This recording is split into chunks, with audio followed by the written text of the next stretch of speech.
সচেষ্ট থাকব, এক কাতরা রক্ত শরীরে থাকা পর্যন্ত ইসলামের পক্ষে অবস্থান নেব। শুধু কাদিয়ানি নয়, রসুল করিম ইসলামের পরে যারা মিথ্যা নবুয়তের দাবিদার হইবে তাদেরই আমরা এক বাক্যে বলবো কাফের, জিন্দিক। শুধু কাফের নয়, বলেন বলেন কি বলবেন? জিন্দিক।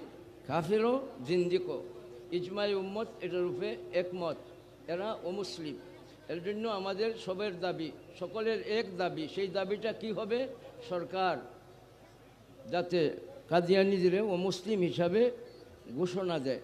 সরকারের কাছে আমাদের আকুল আবেদন এবং প্রাণের দাবি, কাদিয়ানি সহ বাকি যারা কাজদাব, যারা মিথ্যা নবুয়তের দাবিদার, সবাইরে অমুসলিম হিসাবে আখ্যায়িত করার জন্য, আইন প্রণয়ন করার জন্য আমাদের জোর দাবি। আল্লাহ তাআলা আমাদের সহি আকীদা নিয়ে চলার তৌফিক দান করুন। ওয়া আখিরু দাওয়ানা আলহামদুলিল্লাহি রাব্বিল আলামিন।